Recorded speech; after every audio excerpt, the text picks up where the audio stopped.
Can't even count. Is it recording? Oh, start with a gaff. Okay. Agir cannot count his fingers.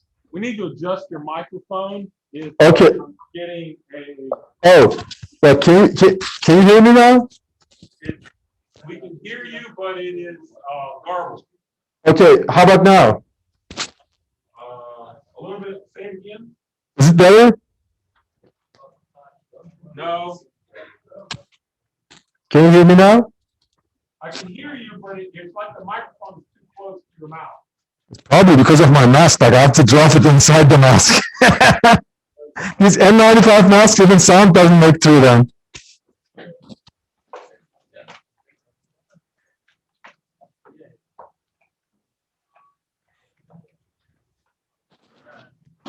Oh man, that's a problem.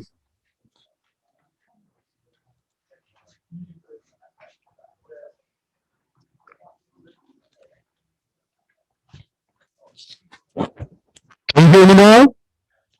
About the same. It's better? It's not good. Oh man. Oh man, I dropped it. I didn't drop the mask, I dropped the microphones. Oh. I'm seeing the audio is bad. Yeah. I wonder if I should just hold that. Is that detachable? No, it's like plugged in. Oh. I mean, it should. Hold on. Can you hear Yeah, us but now? that goes down like back to this cable. Like just can you detach it? Yeah. Let me see. Can you hear me better now? That's not a microphone. Oh, this is the receiver. Uh-huh. Sorry. I thought you had multiple. Oh, but he said, oh, no. You know what it is? He said, I could hear you better. It's not receiving well. So detach that. Yeah, give it to me. Yep, you got it. Can you hear me better now? Okay, let's speak again. Is it better? No. Hold Getting on. a vibration from something. Yeah, the receiver and the transmitter are having issues. If you hold the mic in your hand, how does it sound? Yeah, that's what I'm doing, but it's not helping. Oh. Right.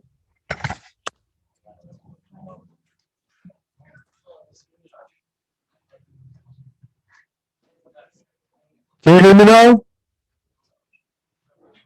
We need to get a new mic, I think. It's not, I don't know, but it is where we are, I guess. All right, let's see about going ahead. Okay, so let me go ahead and share the syllabus with you. Now, of course, the first thing is like my name. The first name is Agir, the last name is Kurmanj. Just about everybody mispronounces my first name for good reason. And the last name, everybody pronounces it correctly, but they almost have a tendency to say Kurmanji instead of Kurmanj. I think it's partially because of Jumanji. The funny thing is, like, actually, Kurmanji is a word. Like, Kurmanji are the people, and Kurmanji is their language. So I should have chosen my last name as my language instead of my people. So, okay. So the first thing is, how many of you have the textbook? Can you raise your hands? Do you all have the textbook? No? What are they saying? Can you raise your hands? Like, how many of you have the textbook? Okay. Okay. So the textbook is there. One of the most important things is for this class, you have to get Connect. Without Connect, I mean, you can't pass this class. You'll with certainty fail the course. The URL for signing up and the instructions, they're all on the web address is on the syllabus, but the instructions and the web address, everything is on Canvas on the homepage under required materials, okay? In case you want to sign up, you can get all the instructions from Canvas. Course grading, there'll be 2 tests and a final, each one 15 points. Participation is a big part of this course. If you don't participate, you're definitely going to fail the course. This is a very hard course, actually. Believe it or not, economics is not easy. You know, you have 2 discussion posts, all the homeworks and the tests will be on Connect. Macro will connect. Okay. Now, late assignments, if you have a legitimate reason, we have COVID, we have like health issues and other issues. Some of you are athletes, you travel. Please let me know in advance if you have to be out on a tour or like, you have to go with the golf team or something. Just let me know. I'll make arrangements to give you like extensions and so forth. If you have any academic disabilities, the information is there, important dates are there. Now, one of the most important things is, I think even in graduate school, students sometimes forget this, is plagiarism. Like it's basically like stealing somebody else's work and passing it on. A lot of you sometimes go to like shag.com, like get like information from Quizlet and submit that as your work. Believe it or not, it's so easy for me to catch you doing that. And you'll get an automatic F for that assignment, if not for the whole course. Please don't do that.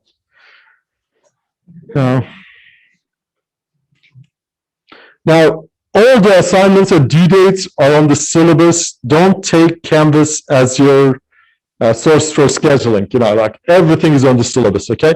And these are tentative, by the way. We don't know at what speed we are going to be able to cover these, given all these technical issues we might have with this new system. But this is the schedule we are going to try our best to stick to, okay? Any questions? Okay. Let me get started then, if you don't have any questions.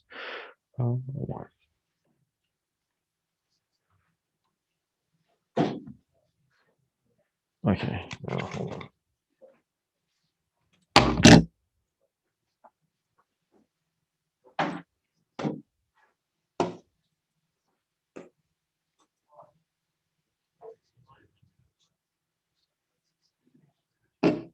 Okay, so tonight we are going to do our best to cover chapters 1 and 2. Chapter 1 is just some economic preliminaries. Chapter 2 has supply and demand, and especially this being a graduate school is a really hard subject, okay? Now, managerial economics. What is managerial economics? Any ideas? Did anybody read the material in advance? No. How many of you have taken microeconomics? Managerial economics is literally application of microeconomics to businesses, okay, to businesses. For what purpose? To meet managerial goals, like, maximize shareholder value or maximize profit, whatever the managerial goals are, okay? We use tools from microeconomics to meet managerial goals. What tools? Like, things like supply and demand to study markets, things like costs, basically, and production to meet profit maximization objectives, things like industry structure and so forth. Okay? Now, then what is economics? Economics is the study of how basically consumers and firms make decisions when they face scarcity. Okay? The most important economic reality every firm or every consumer faces is scarcity, okay? What does scarcity mean? Scarcity basically says like resources are limited. It's a fact of life, okay? When resources are limited, making rational choices become very important. In microeconomics, there are two main, basically, agents. The first agent, consumers, the second agent, firms. What do consumers try to do? Consumers try to maximize their happiness, and what do firms do? They try to maximize their profits, okay?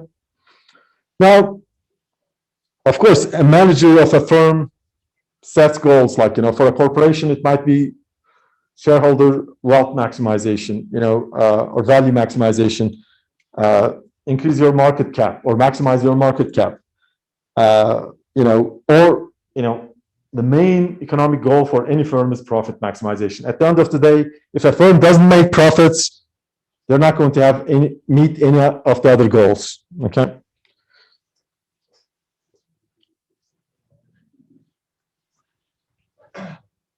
Now, how many of you have, of course, you all have heard the word optimization. What is optimization? What is optimization? Like maximizing the desired results and minimizing what you don't want. That's almost excellent. The best use of whatever resource. Excellent. When you face constraints. Exactly. It's to maximize your objectives when you face constraints, okay?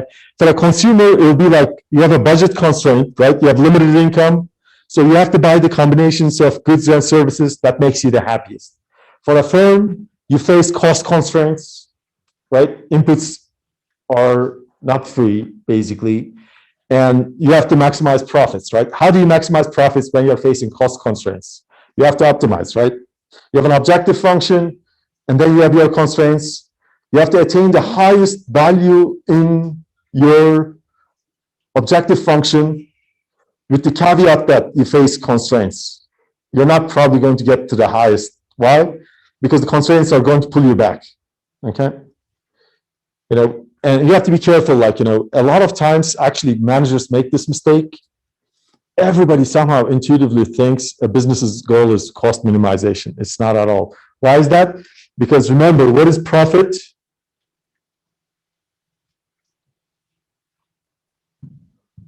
Economic profit is defined as total revenue minus total cost. And revenue is a simple function. It's just price times quantity. What is cost? Cost is two parts. There is the implicit costs, and then there's the explicit cost. Now, explicit costs are basically dollar costs. Implicit costs are things like opportunity costs, okay? What opportunities are you missing by making this choice versus that choice? Now, that's quite often missed. And quite often, the relationship between these two is missed.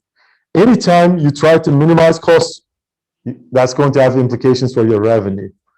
So minimizing revenue is not profit maximization. Why is that? Because costs are entangled with revenue, right? What is the minimum cost a firm can attain?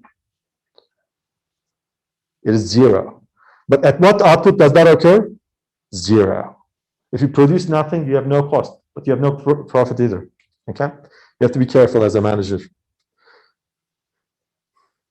Now, the 5 forces model, some of these you can read them on your own. There are really, really complicated topics tonight. That's where I'm going to come in and help you learn those topics, like, you know.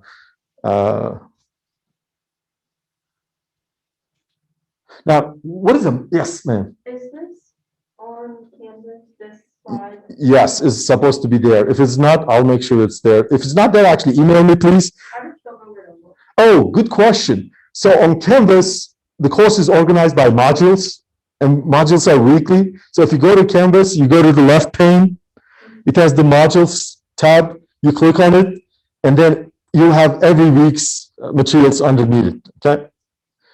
Now, what is a market? You hear that word all the time. What's a market? The word market is actually in economics synonymous with the following. And what is the following? Can you fill in the blanks? When we say market, we could literally replace the word market with something else. Service or product. Okay. Sector. Okay. I could literally replace the word market with supply and demand. Okay. When we say market, we literally talk about supply and demand. And specifically, when supply and demand come together, we have the concept of equilibrium.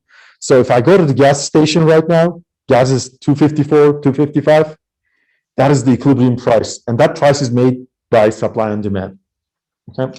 Now, you know, you have basically a demand curve, and then you have a supply curve. The two come together, okay? The demand curve is telling us like how much people want to consume given certain factors. The supply curve is basically telling us how much firms want to produce given their important factors. And when they come together, they determine an equilibrium price. Right now for gas, that's $2.54. And let's say this demand is just my demand, like it's not the market demand or anything, my weekly demand. At $2.54 right now, I consume 20 gallons, okay? Now, if there was some imbalance, you know, like you picked up a price that is higher, I would want to buy less, 15, and firms at that price, they're really happy, they want to sell more. But that creates an imbalance, right? And that will push the price down towards equilibrium. If it was a price that is lower, the opposite will be true and price will be pushed back to equilibrium. Why? Because here there's access, like, they're not going to be able to sell these 10 gallons, okay? They're not in the business of losing money. They don't order product like to lose money on it, right? That product is going to sit there for a week and then they're going to realize, oh, we set the price too high, okay? Vice versa, like if it was lower, they'll realize, oh, gas is flying off the, I don't know, like gas tanks, okay? So they'll actually do the opposite.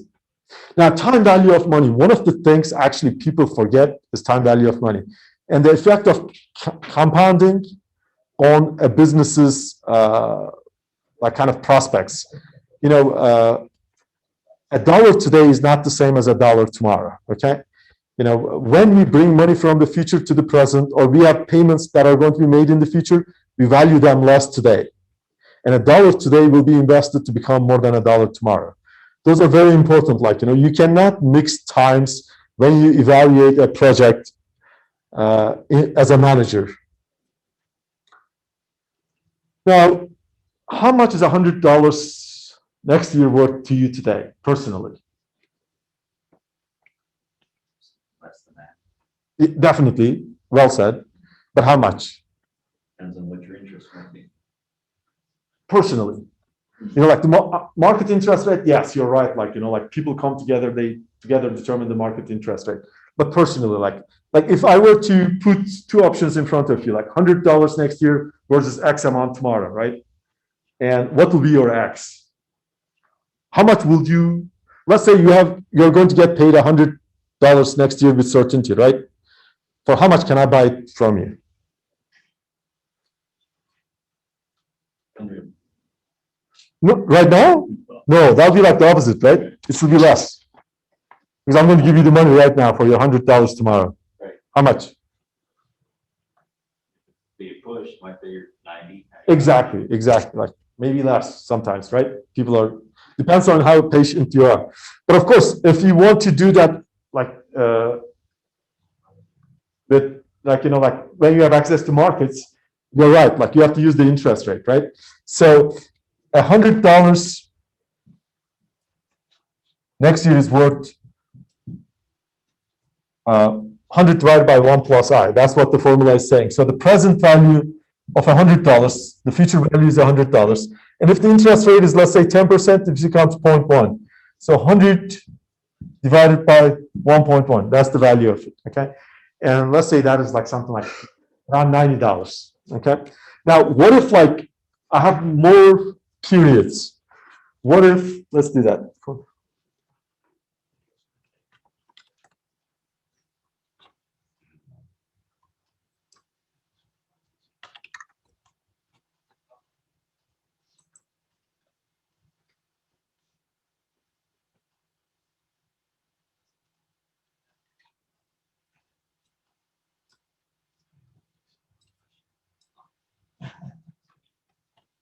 Courtney, how do I get, you know what, hold on. You just scroll down.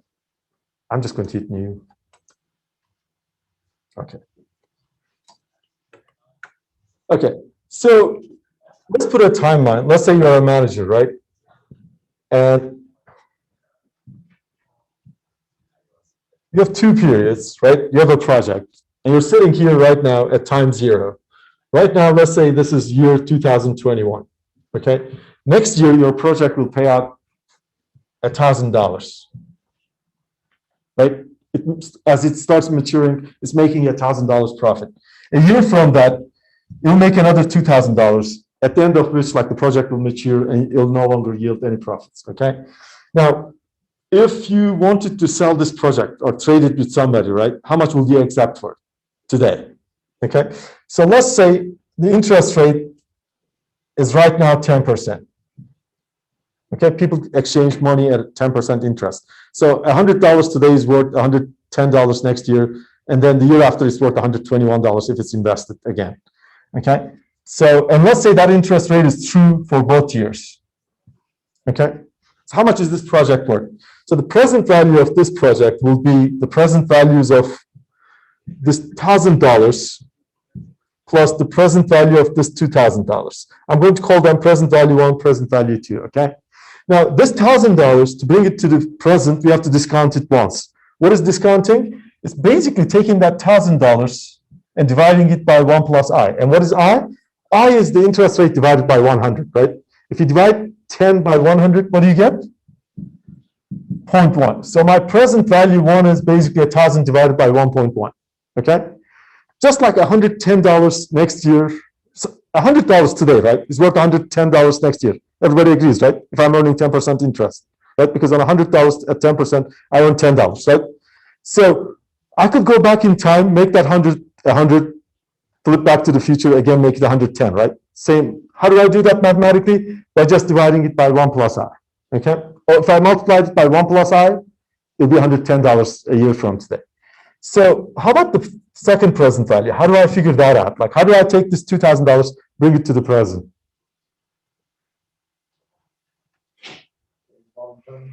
I can use the exact same logic, right? First, I can bring it to next year, and then I can bring it to the present. So I have to discount it twice, okay? So this $1,000 next year will be worth 2,000 divided by 1 plus 0.1, right? Discount it once, but that is still going to be next year. It's value next year. I have to discount it one more time, right? What will that do? You have to divide it by 1 plus I again. So it'll be divided by 1 plus I squared. So it'll be 1 plus 0.1 squared. So what is the total value? If I add present value 2 to this, this will be 2,000 divided by 1.1 squared. So if you add these two, that's the value of your project today. That's how much money you could walk into a bank and sign off this project to them, and that's how much you're going to walk out with it, okay? Or to another firm. If you're a corporation, that's how much you're going to get paid today. You either accept $1,000 next year and then $2,000 the year after, or you accept this present value today, okay? Now, you could do this for many, many periods. You know, when you go buy a car, the same exact logic applies, okay?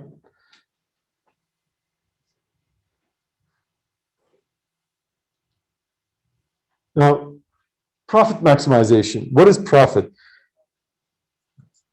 Like basically corporate valuation. You know, what is the value of a corporation? Now, a corporation's value is the present value of its future dividends. What do corporations pay out dividends from? From their profits. So what is the value of a corporation? It's basically the present value of its future profits. Okay, present value of its future profits. You know, much like this project is worth like this in present value, if this was the corporate profits a year from today, and this was the corporate profits a year after that, the present value will be the value of the corporation, okay? But if a corporation is always making the same profit year after year at pi zero, right, and paying out dividends on it, of course, in this case, actually pi zero is exactly dividends. Whatever profit they make, they pay it out as dividends. Some companies are a little bit like that. Mature companies like GE that don't have much growth, GM, much growth prospects, they pay out a lot of dividends, okay? But companies like Apple or Tesla, they're much less likely to pay out dividends. Why? Because they would rather reinvest the money into the business. The money is growing much faster in their pockets than in your pocket. For who? Again, for you, because you're the shareholder, okay? You own the corporation. Now, if you do some math, like this is like the present value of a series, this will be actually the value of the corporation, okay? And, you know, these dividends are growing at growth rate G. G is basically the equivalent of the interest rate for dividends. Now, one of the most important concepts you can learn in all of economics is the concept of marginalism or marginal analysis, okay? Now, you can use this not only to maximize your happiness as a consumer, you can use this to maximize your profits as a firm, okay? Now, let me illustrate.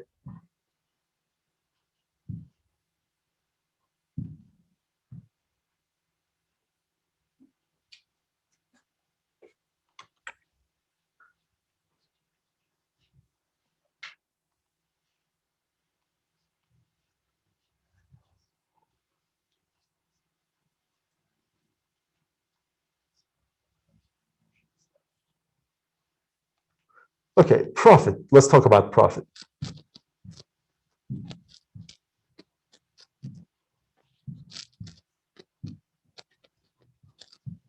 Profit is defined as total revenue minus total cost, right? How do you maximize profits? Let's look at it graphically. So total revenue, if you did the math, looks like this. If you put price on the vertical axis, quantity on the horizontal axis, why is that? Because total revenue is equal to, let me write it here. Total revenue is price times quantity, right?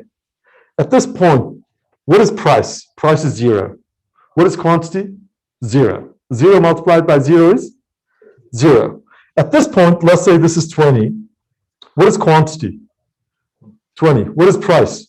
0. 0 multiplied by 20 is 0. That's why it like goes to 0 at these points, right?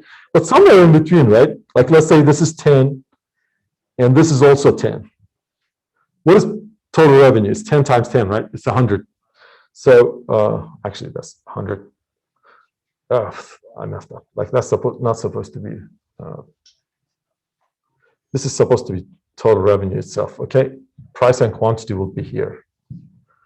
Like there'll be a demand curve, and from it you'll draw this. Okay, here's my point. Then you have the cost curve, and the cost curve, let's say, looks like something like this, total cost. Now let me ask you. So you have this total revenue function, and then you have the total cost function. Okay, here's total revenue, here's quantity, here's total cost. So total revenue and total cost are both on this axis. The total cost is shaped like this, total revenue is shaped like this, right? And profit is defined as the difference between the two. How do you maximize profit?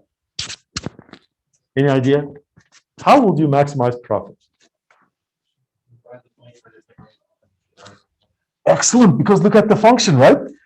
Like it's total revenue minus total cost, right? If you want to maximize it, you maximize the difference, right? Now, the question is, where's the maximum difference? At what point will you get the maximum difference? I think I might have to, seriously. That's a great observation. Like he looks at the functions and he knows like on the graph he has to find the biggest difference between these two. Let me draw actually different points. Is this difference bigger than this difference? Everybody agrees, right? How about this difference? Which one is bigger? This one, right? No, actually, because that's negative, right? At that point, cost is larger than revenue. It is larger in absolute value, but it's negative. You're making a loss here. Actually, you're making quite a big loss, okay? So how about here? Is this bigger than the first one? Yes, right? How about this one? Is it getting bigger? Are profits getting larger? Everybody agrees, right? How about this one? It's larger, right? How about this one? Now it's kind of confusing, right? It's hard to tell. Can you find a way actually to compute profits or find actually maximum profits with certainty? Can you find a rule of thumb that we can use anytime, every time? That'll give us a perfect answer. Any idea? Now, you could think of this as follows. If the revenue is going up faster than the cost, right? What will happen to the difference between the two? It'll get larger, right? So as long as revenue is going up faster than costs, profits will increase, right? Because the difference between the two will get larger. You could think of this as like, here's a plane called total revenue, right? And this is its trajectory. And there's another plane called total cost, right? This is its trajectory, right? At the beginning, total revenue is really climbing fast, right? The plane is going like straight up. But what is happening to the costs? The costs are like barely going up, right? Not yet. But eventually, the bottom plane is like following a much steeper trajectory, right? So the cost will overtake the revenue, right? Whereas like revenue reaches a maximum, right, trajectory, and then the plane starts coming back down, right? So here's the question. So here's the catch. As long as total revenue is going up faster than total cost, profits increase, right? Now the rate at which total revenue goes up, we are going to give it a name, okay? You could call it the rate of climb, okay? In this case, we're going to call it marginal revenue. So what is marginal revenue? Marginal revenue is a measure of how fast revenue is increasing, okay? And the rate at which costs go up, we're going to call it marginal cost. Now let me ask you, if revenue is going up faster than costs, what will happen to the profit? It'll go, the difference between the two will increase, right? So as long as marginal revenue is greater than marginal cost, I need to get rid of that. What will happen to profits? Profits go up. Let me get a new page.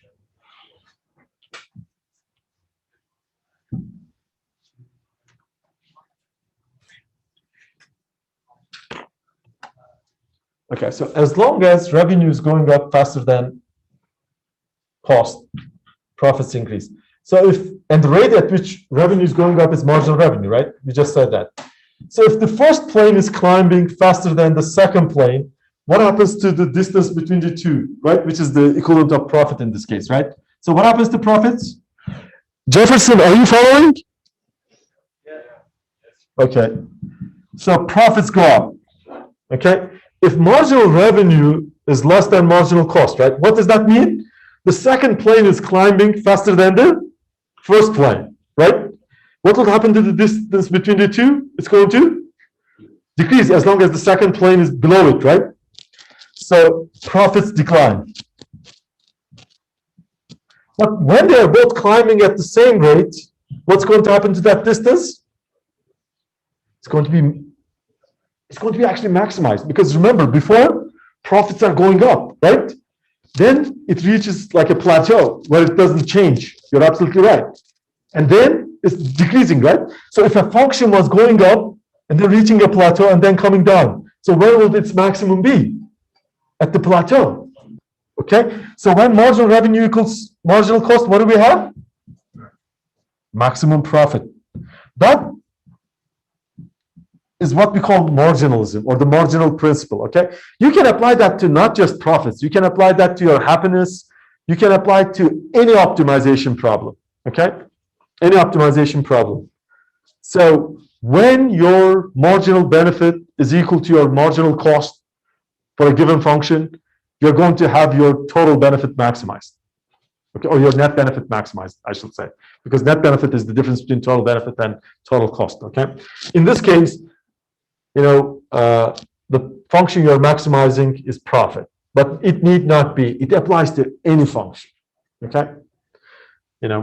Like, shall we build more highways?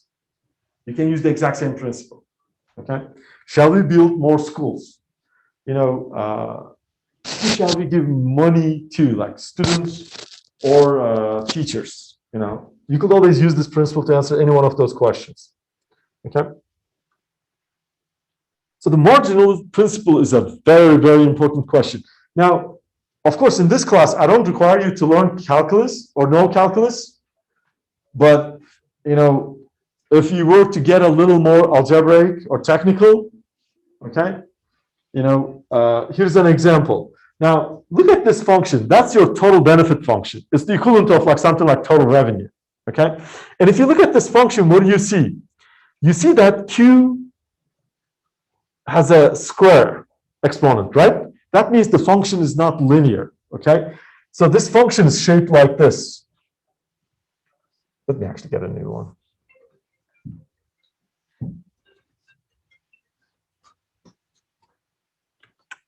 Okay, so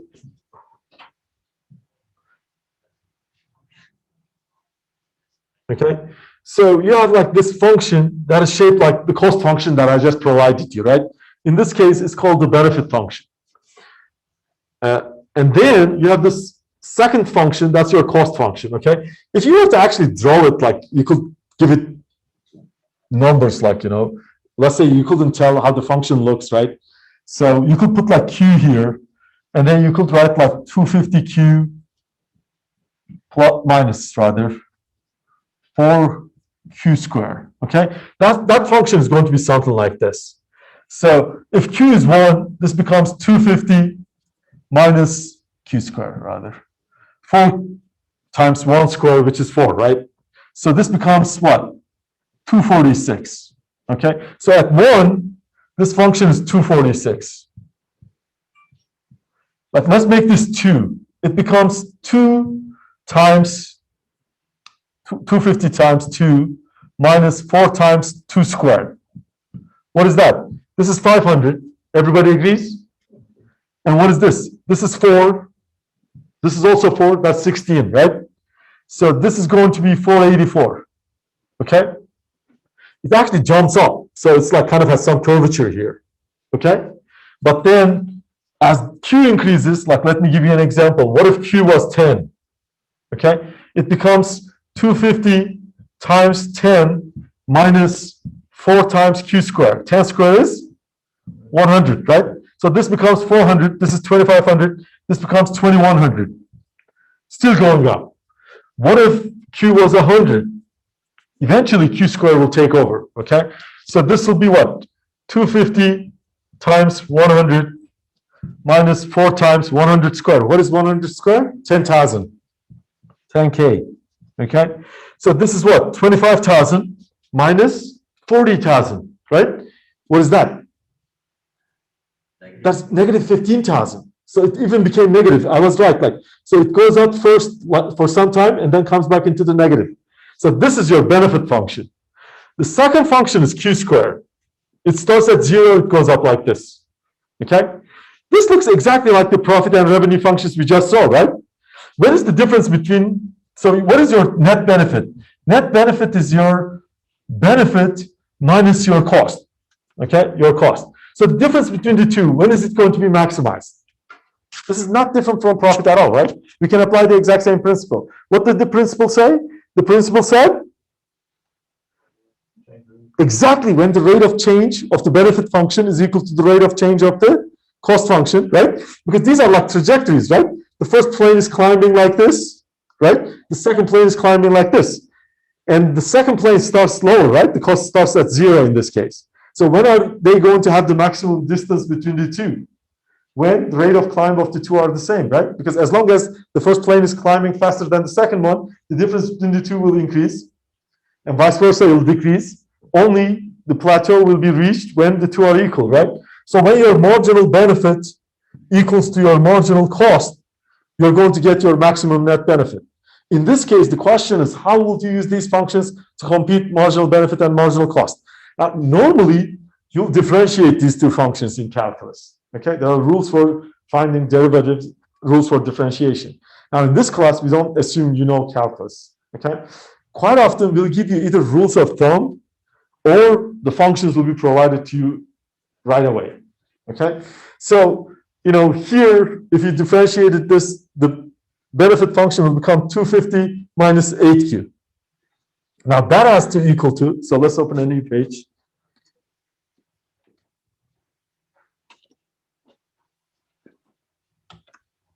So my marginal, when my marginal benefit is equal to my marginal cost, I'm going to get what? Maximum net benefit. Okay? I'm going to get my maximum net benefit. But what is my marginal benefit? My marginal benefit is 250 minus 8Q. And that has to equal to, at the maximum, to 2Q, right? My marginal cost. Now, this is one equation in one unknown, right? In your algebra classes, how many of you have seen that before? One equation in one unknown. How would you solve this equation? I'm just going to add 8Q to both sides so that Q's are all on one side. If I add 8Q to both sides, I end up with, actually, let me do it slowly. Let me see if Word will allow me to. It does not, of course, classic. Let me, this means I erased it. So minus 8Q, right? Plus 8Q. That's like adding like the same way two sides of the scale. Okay, the equality still stays in equilibrium. So 2Q plus 8Q. As long as I add the same number to both sides for an equality, that's a legitimate algebraic. It'll still be in equilibrium. Okay, so these 8Qs cancel out. 250 equals what? On that side, I have 10Q, right? I divide both sides by 10. What do I find? That's my maximum net benefit. If I produce 25 units of this good or consume 25 units, depending if I'm a firm or a consumer, like this could be like your happiness level, like, like net happiness, like, it'll be something like, if you consume 25 apples in 6 months, you'll be the happiest. Okay. Or if you're a firm, if you made like 25 Teslas, you would have made the maximum profit in a certain time span, like in a day, let's say, or like in an hour. Okay. Maybe for a car company, it might be on the order of hours. Okay. Does it all make sense? Awesome. The exact same logic, of course, technically, remember I called it rate of climb. Mathematically, the concept is slope.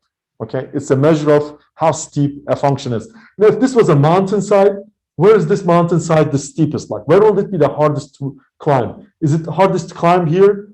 Or if you were riding a bicycle up that mountain, right? Where would you be working the hardest? At the beginning, right? Rate of climb is really high. Later, it's getting easier, and then it's downhill. Like, slope becomes negative, right?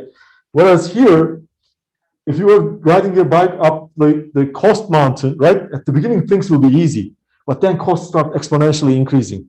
So that's a very important thing for a manager to remember. Costs eventually will eat into a company. Like, they'll exponentially get larger and larger. Why is that? Because there is a concept, a fundamental economic concept we call diminishing marginal productivity. For consumers, there's a fundamental concept called the law of diminishing marginal utility. Extra happiness will eventually decline. Extra cost or extra product will eventually increase. Okay, those are fundamental facts from microeconomics. And remember, what is managerial economics? It's basically applying microeconomics to businesses and, in this case, businesses. Economics will be applying to both businesses and consumers. Okay. So when is my net benefit function maximized? When my marginal benefit is equal to my marginal cost. Never forget that. If my marginal benefit is greater than my marginal cost, what happens to my net benefit? It goes up. Because the difference between the two will increase, right? If the top function is going up at a faster rate than the bottom function, the difference between the two is going to increase. Vice versa, it is going to decrease. Now, or I could have drawn them here. Okay, my net benefit and my marginal benefit and marginal cost. When the difference between the two is equal, when the two are equal, the marginal net benefit is zero. Okay, what's net marginal benefit? It's basically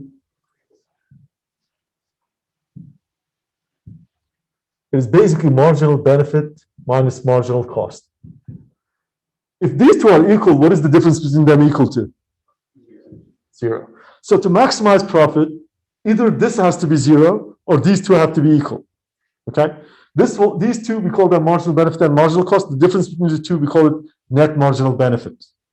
Okay, so that's why when this hits zero or when these two are equal, you're achieving your optimum. In this case, it could be maximum profit, or it could be like your maximum happiness, whatever your objectives are, or it could be like you have reached your maximum market cap as a company. The value of your stock is maximized. So mathematically, this is the slope of the benefit function. This is the slope of the cost function. Okay, and what is slope? Slope is rise over run. That's you all have learned. It's basically a measure of how steep the function is at a given point in time. Okay, like if I were to draw a function, where is it the steepest? Here. Less steep, less steep, less steep. Now, how can I get a visual representation of that steepness? I can literally look at the steepness of this tangent. You could call it plank, you could call it line, whatever you want to call it. So the ratio of this to this is what we are talking about. That's a measure of steepness of the function. Okay.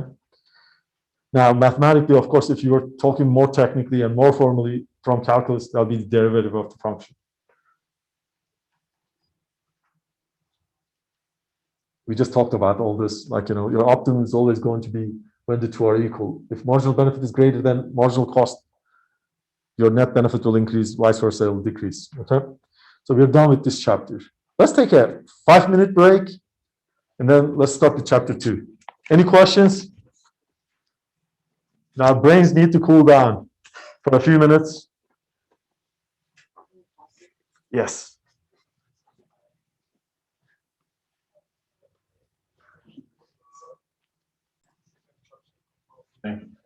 Now, we're getting started. So chapter two is supply and demand, and it's really a hard topic, you know. And remember, what did I say? The word markets is synonymous with supply and demand. Supply and demand are mathematical tools we use to study markets. Okay? The supply function and the demand function come together to form what is called concept of equilibrium. When you go to any market, the price you observe is the equilibrium price. Right? Say it again. Oh, the mic, yes. You're not listening. Oh, like, you know, what is he saying?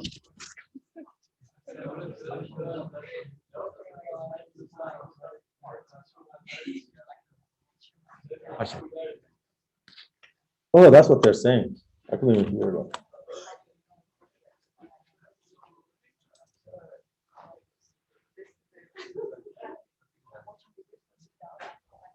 Okay, so now the first question is like, what is demand? Okay, what is demand? Of course, if I ask you, like, there'll be like a million different answers students give when I ask them what is demand. Okay, in science, you cannot have a million different answers for the same concept, right? You have to have one single answer. So when we talk about demand, we're talking about how the consumer makes decisions about consumption. Okay, let me give an example actually to illustrate the concept of demand. Let's say we're trying to make decisions about how much gas we want to consume, right? Gasoline, basically, for your car. If I were to ask you, right, how much gas? Say it again. Yes. Just makes, yeah, thank you.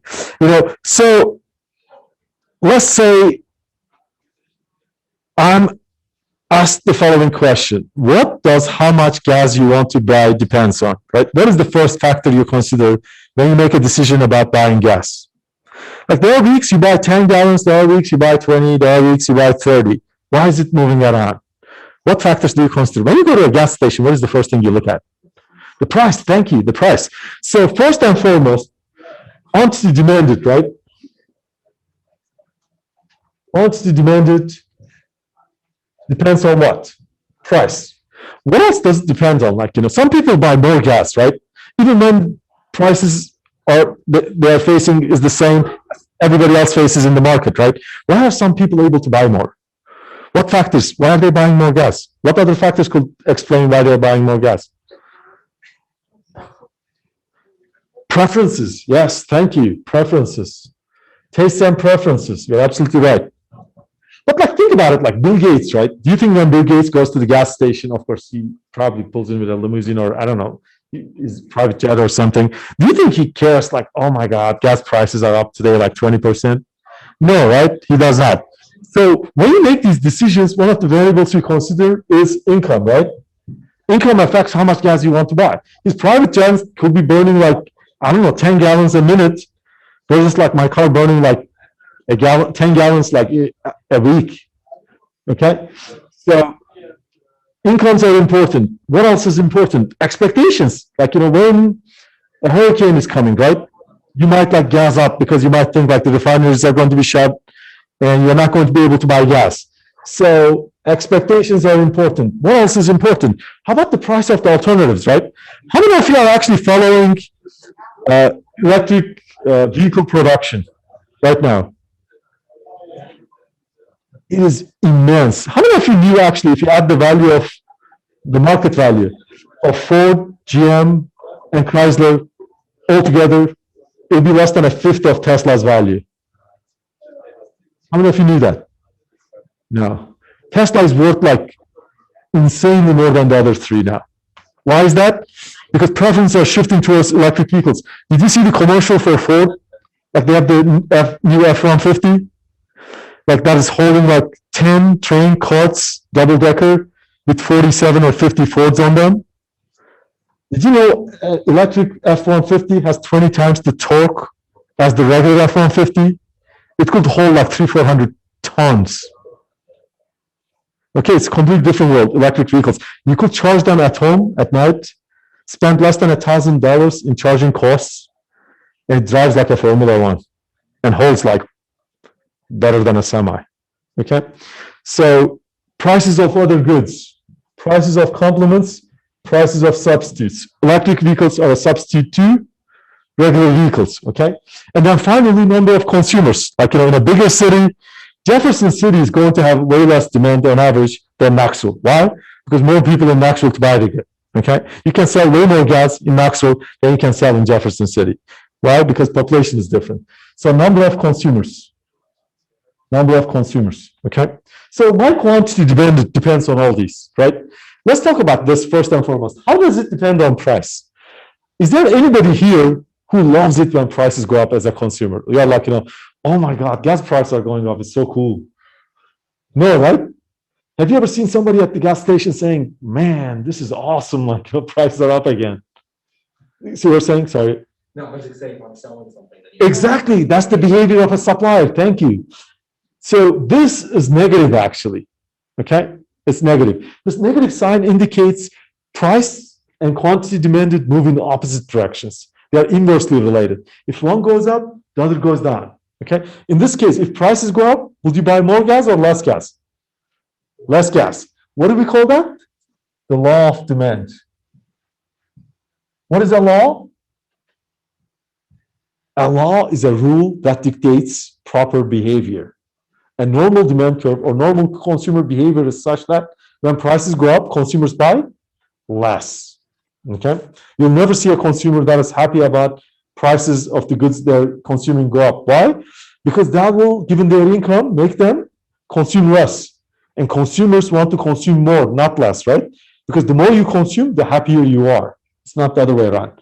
Now, how about taste and preferences? Now, taste and preferences basically are like how much you like the good. For somebody who likes gas more, right? Or who prefers a bigger vehicle, they're going to automatically buy more gas, right?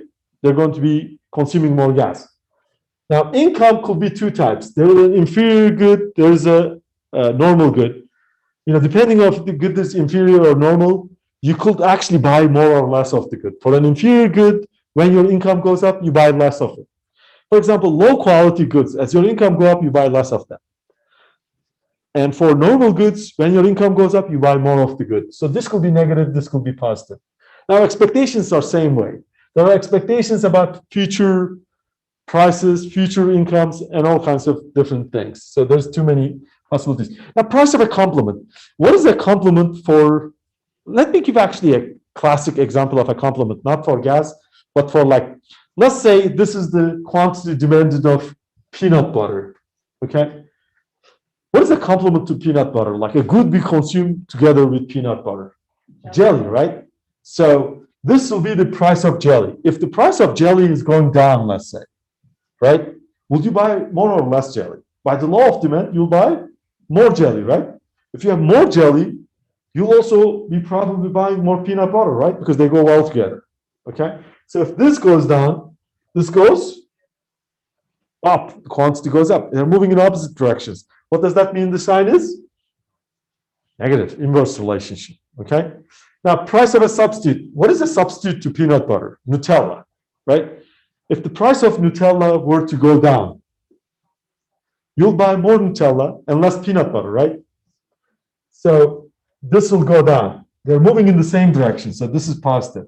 A number of consumers. If there are more consumers in a market, what will happen to the quantity demanded? It will go up. So this is demand, basically.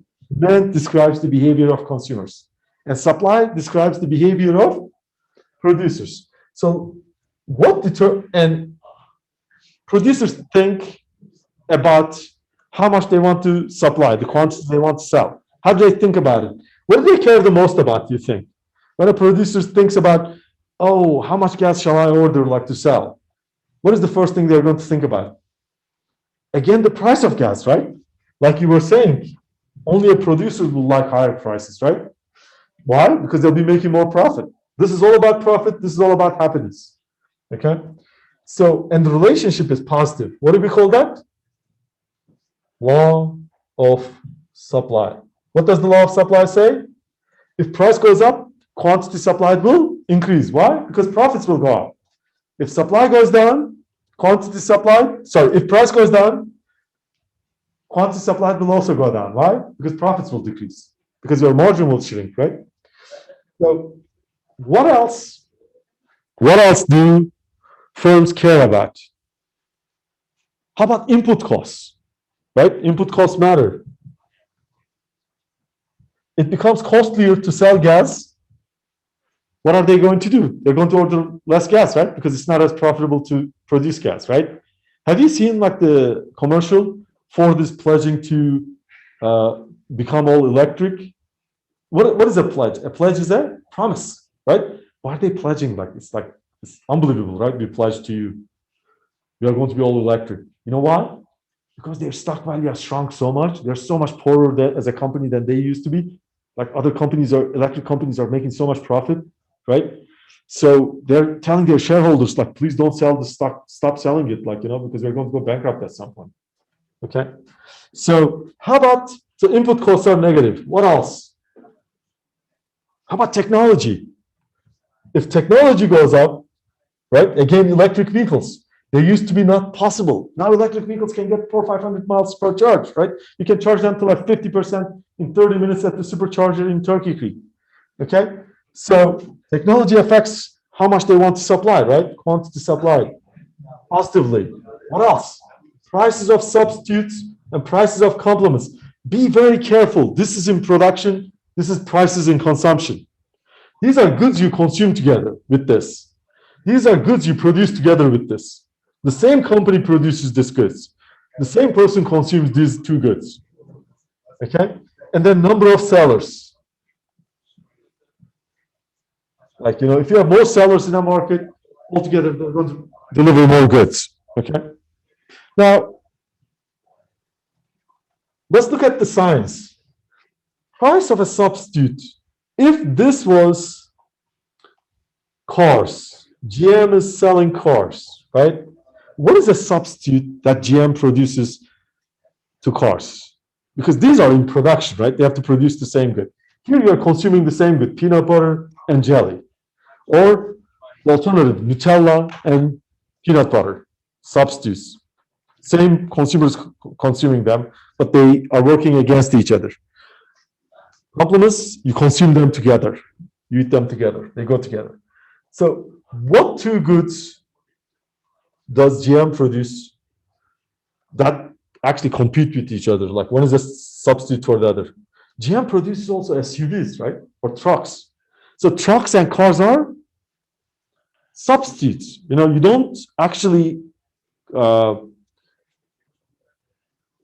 if you produce more of one, you have less resources to produce the other. They work against each other. If they devote more capacity to cars, they can automatically produce only less SUVs because they have like cost constraints, right? They have limited resources. Remember scarcity? So if the price of an SUV goes down, right? By the law of supply, what are they going to do? They're going to produce less SUVs because it becomes less profitable to make SUVs, right? But what will they do? They'll be producing more cars because now, relatively speaking, cars are more profitable, right? So these are moving in opposite directions. So this guy is negative. And that makes sense. Here's a cheat. The substitute here and the substitute here have to have opposite signs. Okay? If you end up with the same sign through your intuition, you made a mistake. Okay? Between supply and demand, the substitutes are opposites, complements are opposite signs, opposite relationship. Complement. What is a complement to cars? Things GM produces together with cars. It's something else they produce, but that benefits the production of cars. How about junk metal? Every time you produce cars, you automatically end up producing junk metal, right? Because there'll be some defects.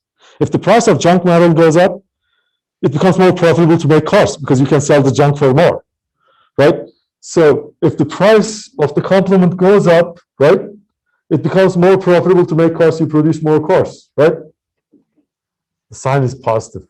They move together. And finally, the number of sellers, the more sellers in a market together, they'll produce more. Okay? If you have more gas stations, there'll be more gas sold. Okay, the law of demand, law of supply, we talked about it. Here's what the law of demand makes the demand curve look like. It gives the negative slope. An inverse relationship always results in a negative slope, like, either like this, or like this, or like this. If it could be a line, or it could have curvature, but it always has to have a negative slope. A proper demand curve obeys the law of demand. The law of demand says there's an inverse relationship between the price of a good and quantity demanded, and graphically that is depicted as a curve that has a negative slope. Okay. Now, what could shift the demand curve? Like what could increase demand? Okay, what could increase demand? Now, any factor that doesn't show up on the graph, only price shows up. Any factor that is a right-hand side variable in this list, other than price, because price shows up on the graph, is going to be a shifter. If the taste and preferences increase, your demand curve will shift to the right. If income increases for a normal good, it will shift to the right. For an inferior good, it will shift to the left. If expectations about future incomes increase, right? You know, you expect like more income in the future. What will happen to your demand curve? It will shift to the right.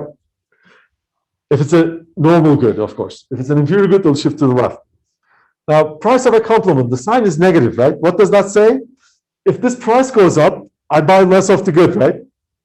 Demand will shift to the left if the price of a complement goes up. If the price of jelly goes up, my demand for peanut butter goes down, shifts to the left. Okay. Number of consumers. If a city has emigration, not immigration, like, you know, people are moving out of it, right? Some, whatever the reason, right? They're moving away. What will happen to your demand curve? It'll shift in. Okay. So how about supply? Supply follows a similar logic. That's the beauty of studying it this way, like, you know, putting this algebraic model and then looking at this instead of like memorizing all the words, because that becomes very confusing very fast. Okay. In this model, you don't get confused easily. Okay. Now, there are some algebraic explicit functions, and I'll talk about those, but those are like more complicated for now. Like, like much like we solved like that simple equation to find maximum net benefit, we'll do that too. But let's look at supply for a second. Okay, here's supply. Now, what shifts supply?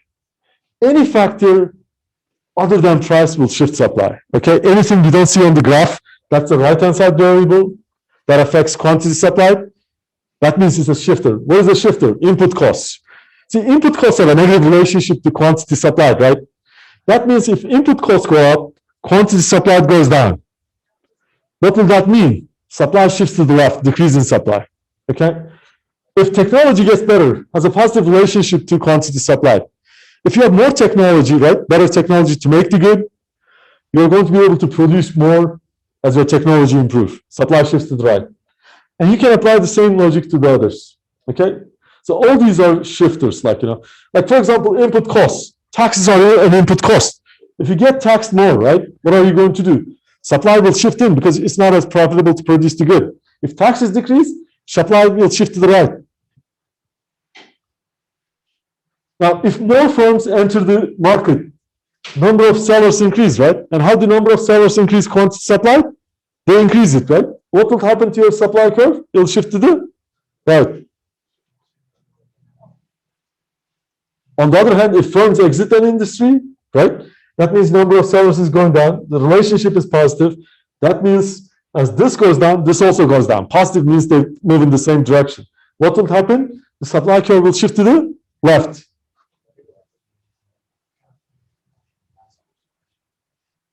Different types of taxes, supply function, we talk about it. Now let's give actually examples for explicit functions, okay? Like here we talked about these variables in an implicit relationship with these just by their signs. But here we have an exact relationship. This is like what's called an explicit function. It has explicit functional form. And let's talk about that first from demand. Okay, let's give an example for a demand curve that has an explicit form. Okay. For example, here's a demand curve, right? Now, this demand curve, let me actually draw it here. Like, what will it look like mathematically?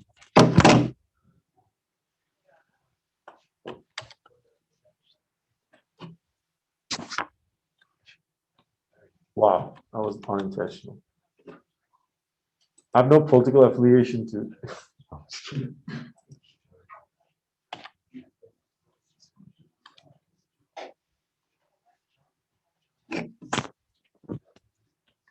Okay, so let's look at, like, you know what, I just want to talk a little bit about the concept of a line, okay? Concept of a line to motivate studying this harder concept, okay? So, I'm sure like you have seen the concept of a line as y equals mx plus b. How many of you recognize kind of this? Okay, so if you draw that, right? Now, y and x are variables. So y is the dependent variable, it's on the vertical axis. X is the independent variable, it's on the horizontal axis, right? Now, here's the origin at which y and x are both 0. If you move in this direction, they're both increasing. If you move to the right for a given y, x is increasing. For a given x, if you move up, y is increasing, okay? For example, like here is, let's say, 2 and 3, right? If I move for the same y to the right, I end up with x equals 4. Or for the same x, if I move up, I could move to y equals 5. Or if I moved to this point from point A to point B, my x is 4 and my y is 5. They're both increasing relative to point A, okay? Now,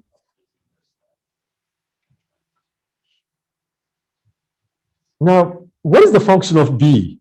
When x is 0, right? The first part disappears because 0 times m becomes 0. You end up with b, right? So what is b? b is the value of y when x is equal to 0. It could be positive or it could be negative. Like if b is negative, you end up like below 0, y below 0. If it's positive, you end up above 0, okay? So that's the function of y, b. So if let's say b is 3, you end up here. If b is negative 2, you end up here. Okay, that's where the function starts. Now, what is the function of m? M is slope. It's a measure of how steep the function is or how fast it's going up. So if m is 0, you get a line that is flat, it's horizontal. If m is greater than 0, you get a line that is increasing. Okay, like the values are increasing, it's sloped upwards. If m is less than 0, you get a line that is going down. Okay, no inverse relationship, positive relationship, no relationship. Does that make sense?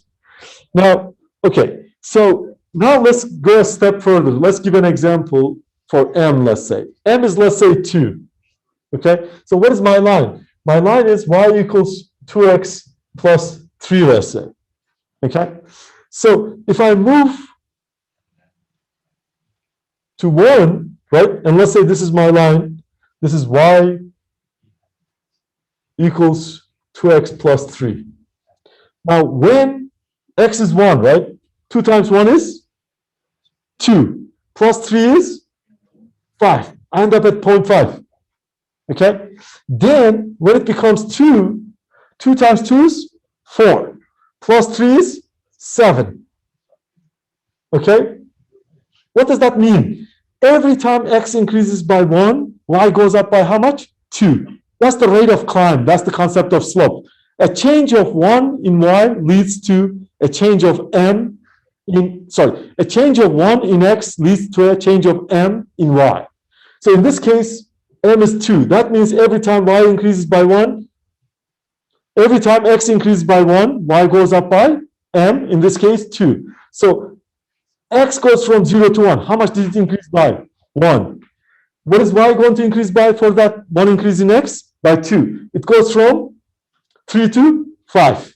If x goes from 1 to 2, how much did it increase by? 1. For that, how much is y going to increase by? 2. It went from 5 to 7. Okay? So that's the rate of climb, basically. Now, let's compare that to this. What do you see? What is my intercept? Now, here's my px. And remember, let's actually get a new...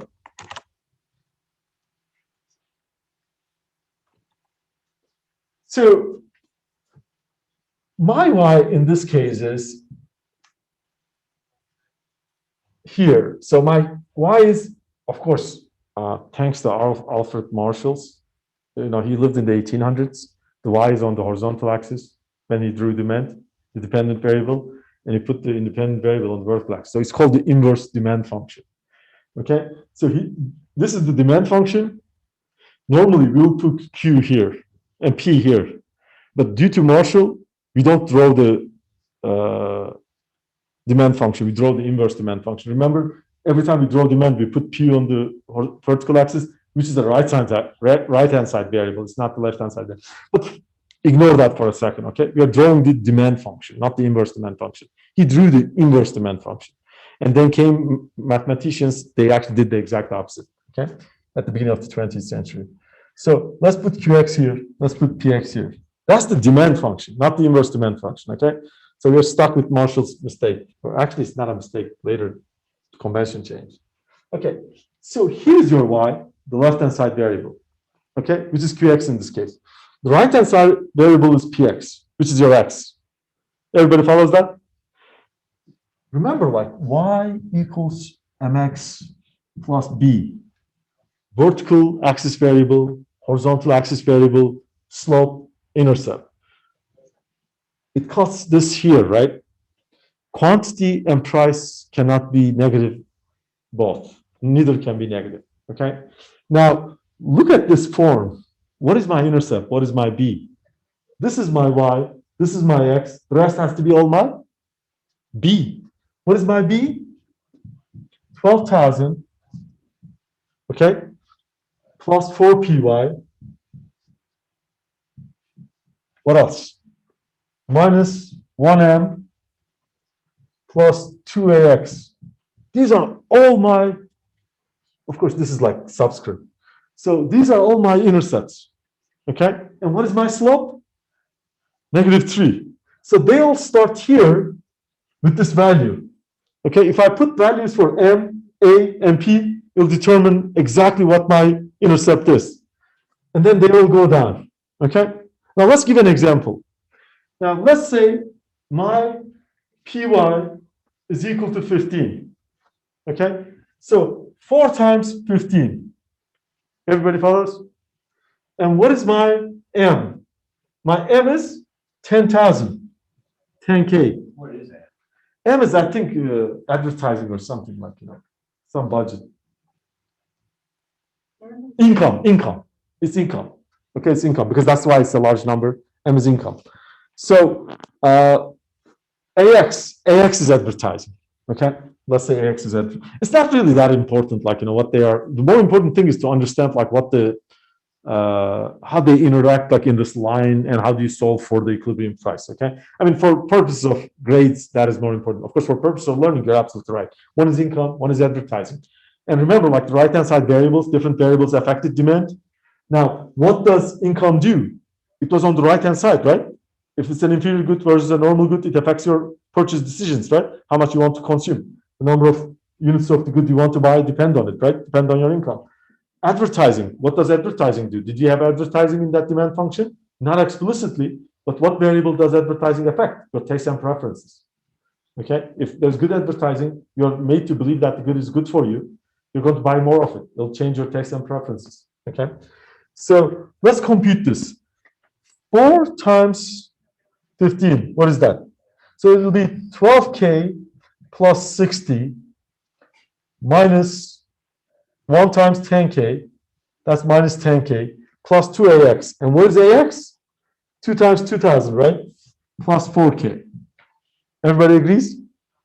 So this is 12K minus 10K, that's 2K, plus 4K is 6K. So this will be 6K minus 60.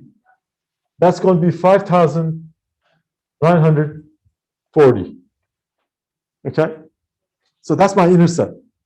5,940, this point.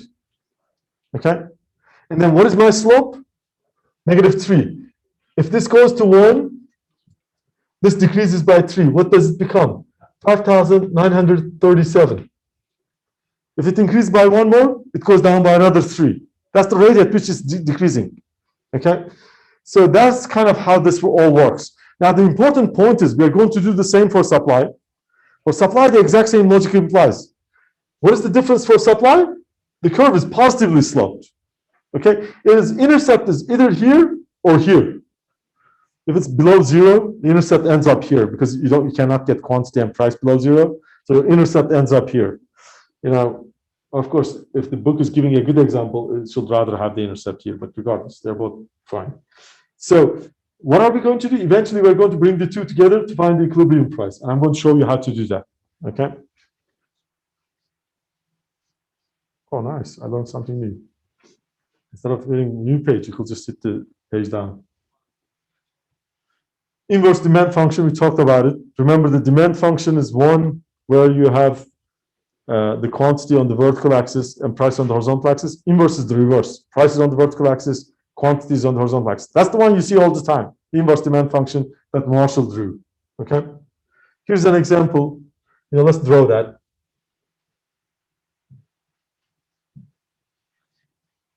Look at my function, right? Everybody follows? What is my intercept? 6,060. What is my slope? -3. What point does it cut here? Let's figure that out. At that point, what is Q?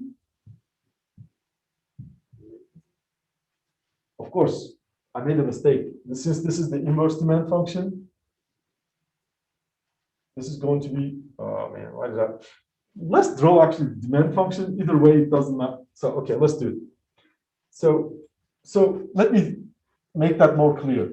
So if you have Px on the left-hand side, that is the inverse demand function, okay? If you have Qx on the left-hand side, that is the demand function. So this is the demand function. So this puts Qx here. Let's draw the demand first, okay? Now, how do I find the point at which it's cutting the vertical axis, the horizontal axis? At that point, Qx has to be 0, right? So 0 equals 6,060 minus 3 Px, right? What do? I add up 3 Px to both sides. What does that do? 3 Px equals 6,060 minus 3 Px plus 3 Px. Agree? These two cancel out, right? If I divide through both sides by 3, I end up with my Px. So what is my Px? It is 6,060 divided by 3, which is 2,020, I believe. Okay? So what point is it cutting the Px axis here? 2020. Okay? So, and that makes sense. By the time this increases by 2020, this decreases by 3 times that, which is 6,060. If you subtract 6,060 from 6,060, you end up at 0, which is exactly the quantity. It checks out. Okay? Now, if I wanted to get the inverse demand function, how do I solve for that? Let's do that. So Qx equals 6,060 minus 3 Px. To get the inverse demand function, I have to solve for Px. Okay? What do? Now, and I have to solve for Px as a function of Qx. So I subtract. You could do it in so many different ways. Okay? Every way is okay. So, in my opinion, start with like adding 3 Px to both sides. Okay? Because the reverse might confuse you. So 3 Px plus Qx equals 6,060. Everybody agrees? Now, what do I do next? I subtract Qx from both sides so that Px is on one side because I'm interested in finding Px by itself. Okay? So 3 Px equals 6,060 minus Qx. Everybody follows? What do I do next? I have to leave Px all by itself, right? So Px equals 6,060 divided by 3, which is what? 2,020, right? Minus 1 over 3 Qx.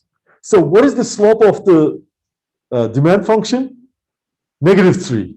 What is the slope of the inverse demand function? -1 over 3. They're reciprocals.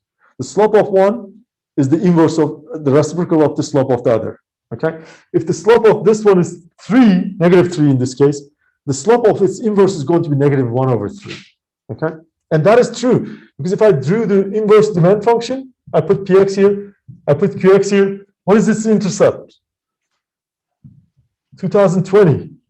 Where does it cut the Qx axis? 6,060. What is slope? The ratio of rise to run. The ratio of this. 2020 divided by 6,060 is 1 over 3. But since it's going down, it's -1 over 3. Okay? Any questions, Jefferson City? Thank you. What if a professor says that, like, like, thank you for no questions? No, that's just a joke. Hey, that was a joke.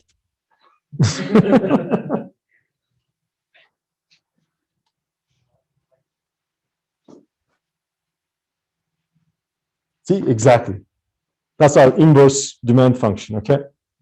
Now, eventually, what are we going to do? We are going to actually find the equilibrium price, okay? That's our goal.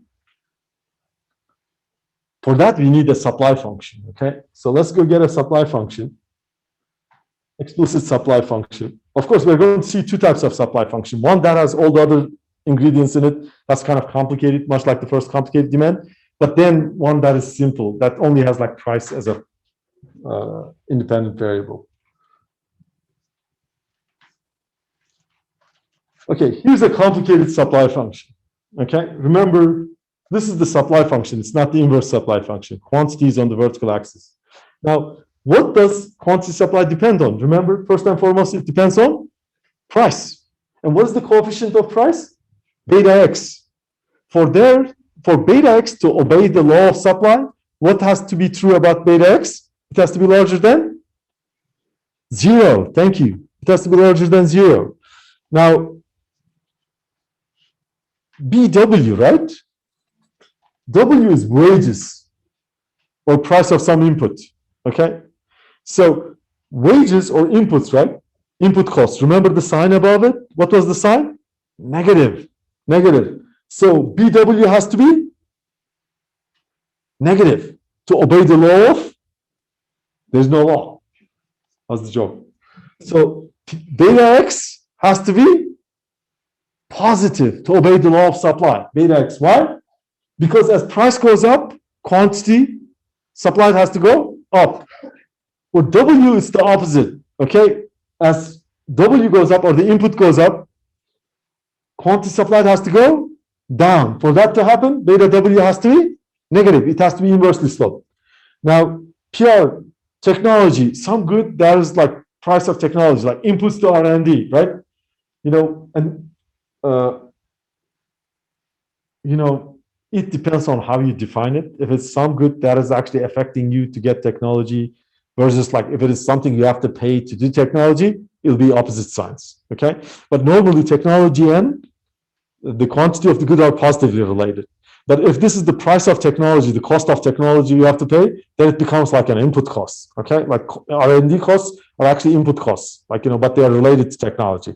So you have to be careful there.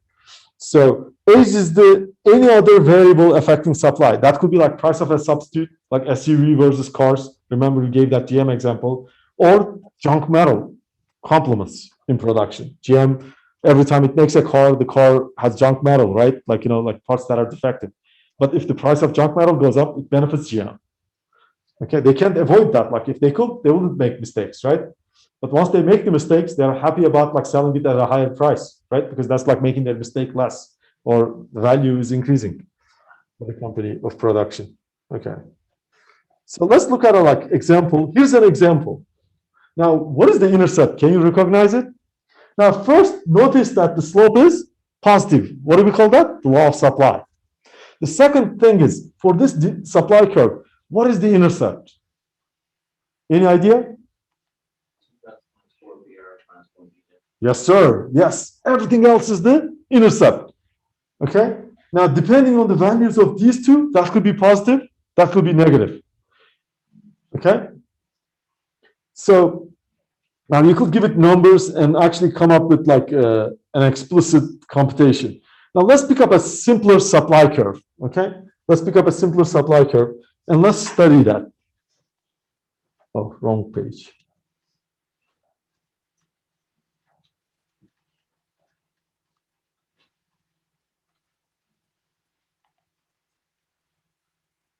Oh, why is it going reverse direction? Oh, it's end of the line.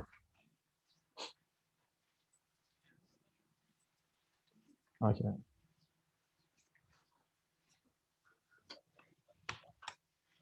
Okay, so let's write our supply function. And this is the supply function. It's not the inverse supply function. Why? Because Qx is the vertical axis variable. It's the dependent variable. So Qx is on the vertical axis. And on the horizontal axis, I have what? Px. And how are they related?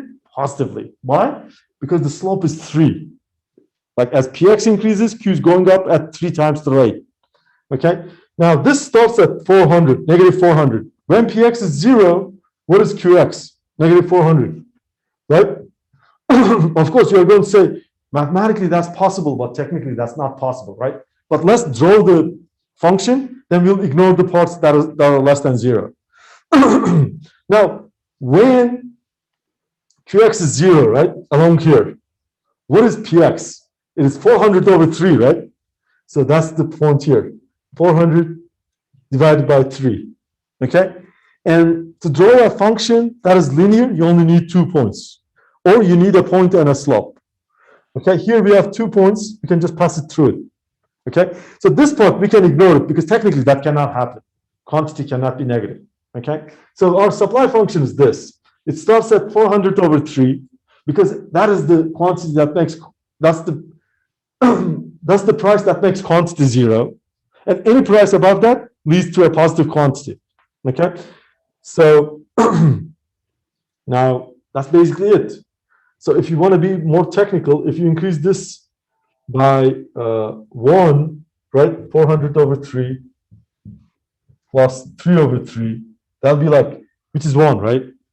It'll be 403 over 3. So this point, 403 over 3, right? So what is the difference here? It's 1, right? How much will the quantity go up by? It'll go up to 3, from 0 to 3, okay? 3 times the rate. That's why the slope is 3, okay? So now let's actually give an example and solve an equilibrium point, okay? That's very valuable. Okay. You know how much does it cost? Like it's like digital, right? They only put like 5 screens. Is that a job? It's like you have to open a new project. So important. Okay.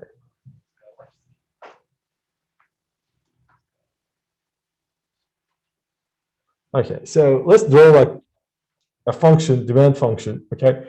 So let's say this is like, I'm going to give like demand and supply functions, not inverses. So I put Qx here, I put Px here. So since this is negatively sloped, it has to be demand, right? So let's take Qx equals 100 minus 2Px, okay? Let's draw that. Now, the intercept, I put it first, right? When Px is 0, what is my intercept? Qx will be 100, right? On the other hand, at what point is this cutting here? At that point, Qx is 0. 0 equals 100 minus 2 times Px. If you solve for Px, what is Px? 50, because 2 times 50 becomes 100. 100 minus 100 this. That's exactly correct. So this becomes 50. And you can see, right? When this goes up by 50, this comes down twice. That's why the slope is negative 2. Okay? Negative meaning quantity decreases as price increases. They're moving in opposite directions. Now, this is our demand function. Let's give an example for the supply function. Okay? Does that all make sense? Now, for the supply function, it has to have a positive slope, right? So we can put like Px, or we can put like 4Px, right? It's like really steep. 4Px plus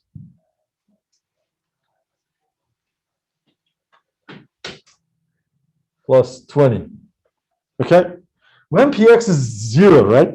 This first part goes away. What is quantity supplied? 20. Okay? Quantity supplied is 20.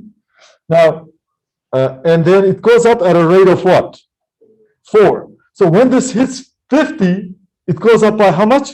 200. And since there's a 20 here, it becomes 220. So if you went up here, like you put this point, this will be 220.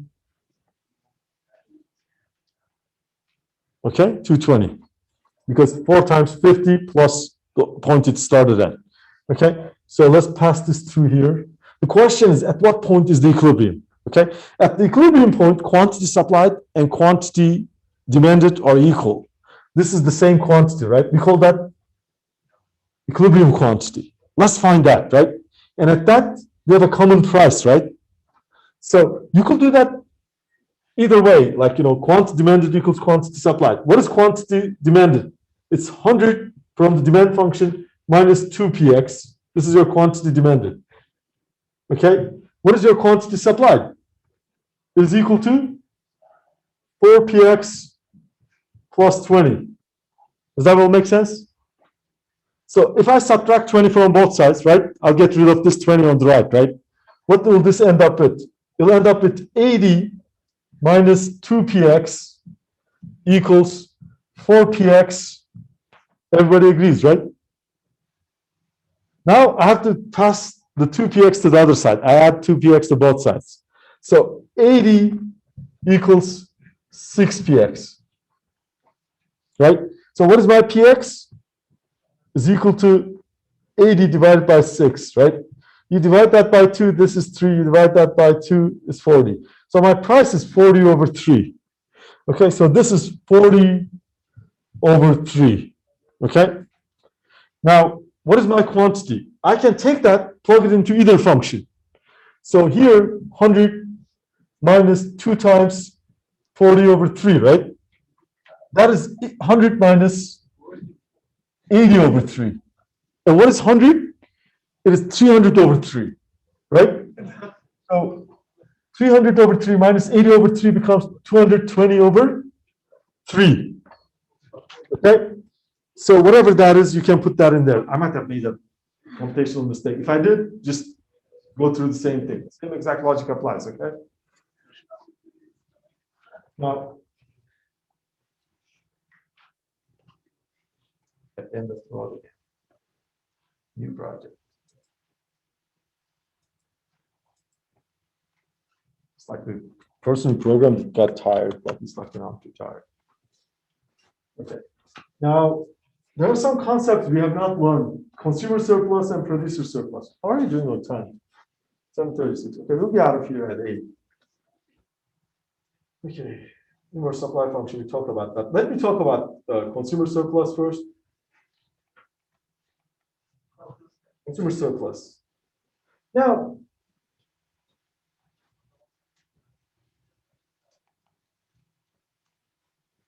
what does the demand curve tell you? It tells you the maximum price you are willing to pay at a given quantity. Okay?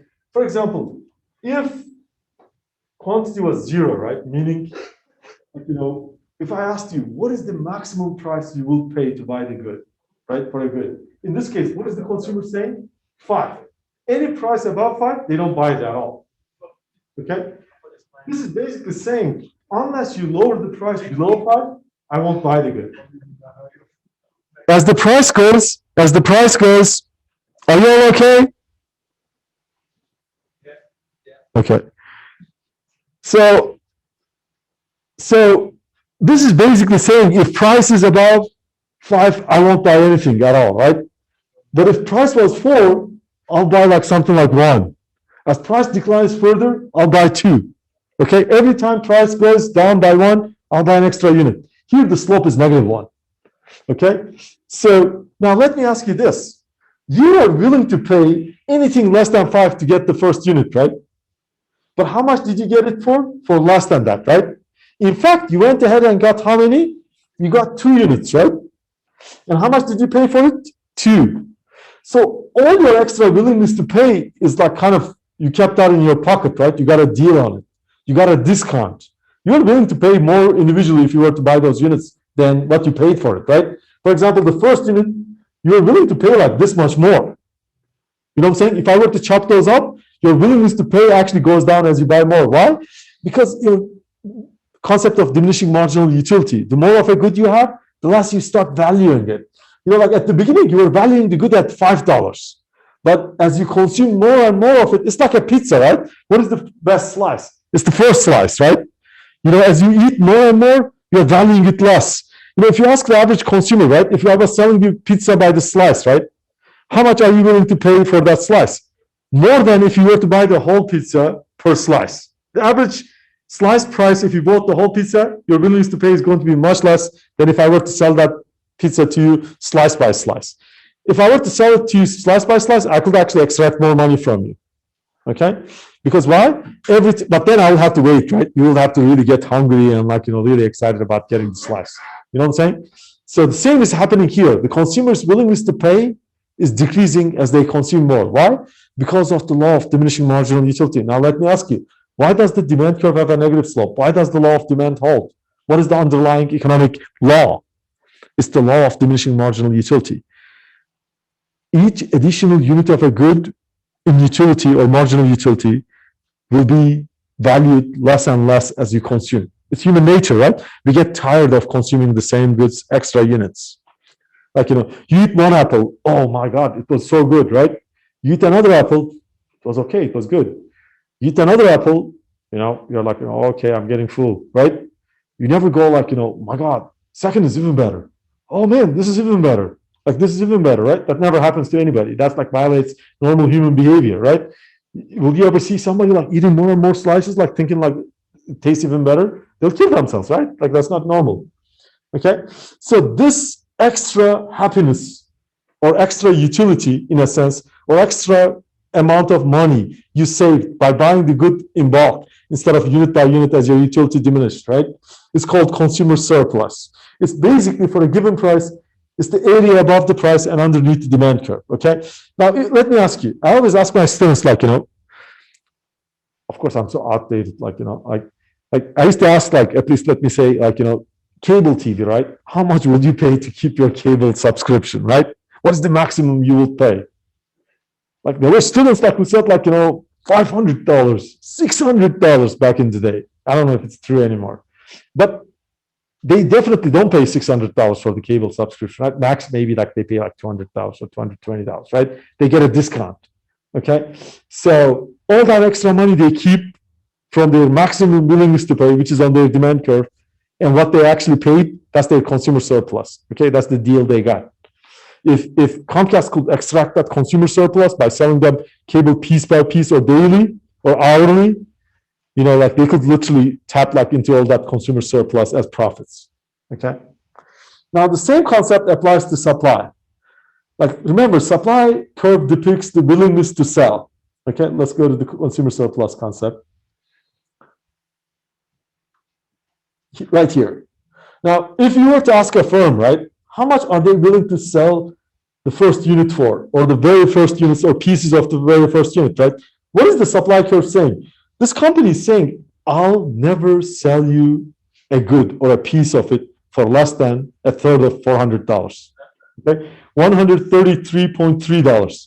If you pay me less than that, I won't sell you anything.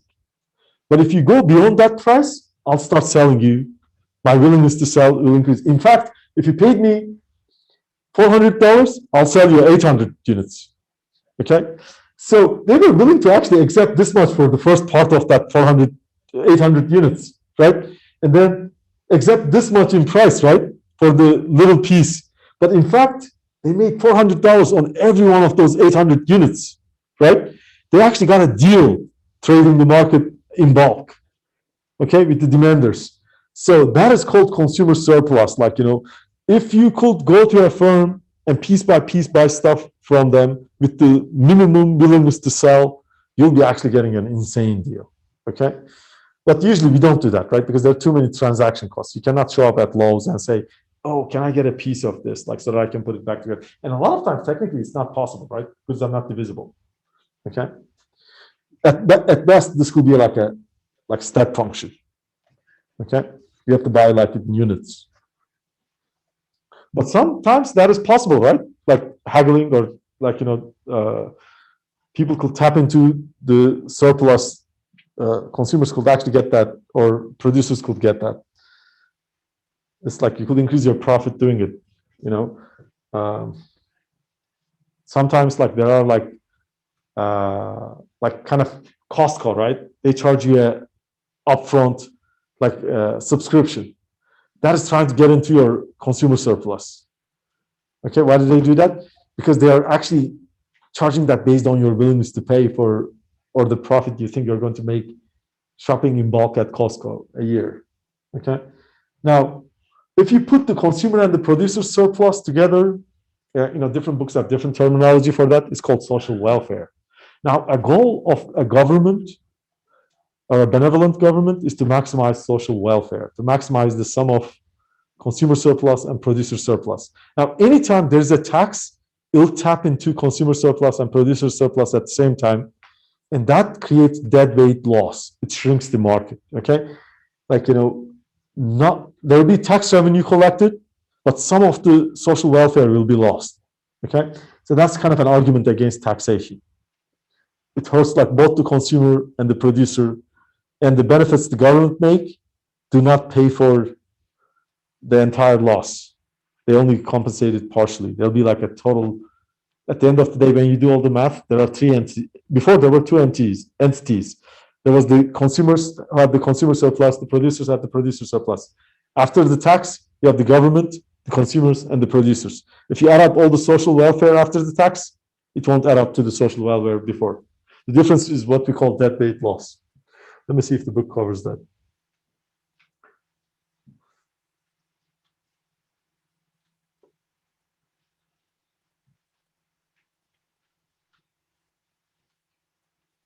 They don't. Now, let's talk about equilibrium actually. Like shifts in supply and demand or changes in equilibrium. Now, here the supply curve is shifting to the left, right? Can you give an example for a factor that will shift the supply curve to the left? What will shift the supply curve to the left? How about an increase in input costs, right? How about a reduction in access to technology, right?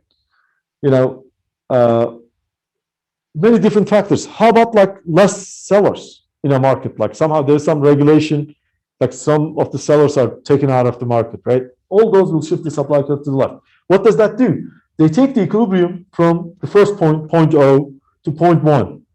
Prices go up and quantity goes down, equilibrium quantity. Market is shrinking and there's inflation. In macroeconomics, we'll call that stagflation, stagnation plus inflation.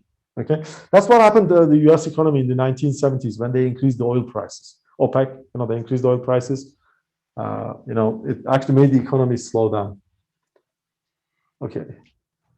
So attendance, attendance automatically taken or do I have to take it? Normally you have to take. Okay, let me go ahead and take attendance. Like a video function that goes through all the students and recognizes So them. you're only seeing half of it. Okay. Hold on, let me see. I'm going to go ahead and take attendance because remember, participation is part of your course. Just bear with me, okay? All right, that affects your financial aidance.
Okay.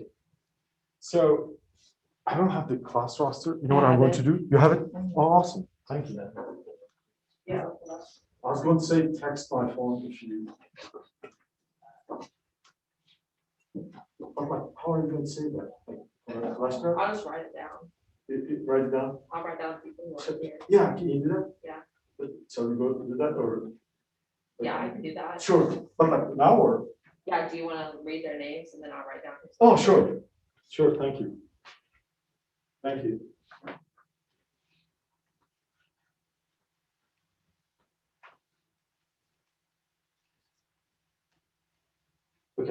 No touch screen on it. Oh, sorry. Like it's my wife's computer, like, I keep making the same mistake. She has a touchscreen computer. Okay. So is Mustafa here? I'm here. Okay, thank you. Mustafa is here. It's like time travel, like we went back in time, like we're using like old methods. Should we like click, done? Okay. Is Dimitri here? Right here. Thank you, Dimitri. Is Theo here? Yes, I'm here. Sarah? Sarah Garcia? She's not here. Thank you. Greg Evans? He's ill. Are you here? No, he's not. He's ill. Okay. Julian Foley? That's it. Thank you. Ja Turner? Oh, thank you. Turner Glass, sorry, my bad. That makes sense because, yeah, thank you. Natalie Gregory? Thank you. Hi, Natalie. So, Sarah and Greg Evans are both missing. Mhm. Okay, thank you. You're faster than me. Lucas? Yeah, right here. Hi. Daniel Jacob? Is Daniel here? No. Okay. Oh, I keep forgetting. Pim Wilsons? Yes, there. Evans? Is Evans skipped in here? Okay. Evans is here. Yanich Kranz? Is Yanich here? He's ill. He's not. Yanich Kranz is not here. Alicia Liasova? Alisa? Is Alisa here? Oh, she's here. Okay. How do I go down? Like, this is like MacBook. Oh, thank you. High tech. Apple has everything different.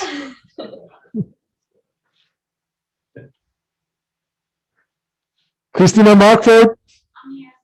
Okay, thank you.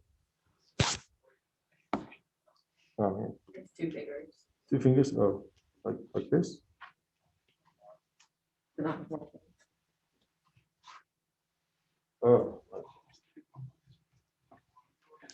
And like that's going to take me some time. Gabriel, Marquez, Dab. Kevin, is Kevin here? Yep. Thank you. Oh, can we stop the recording? Sorry.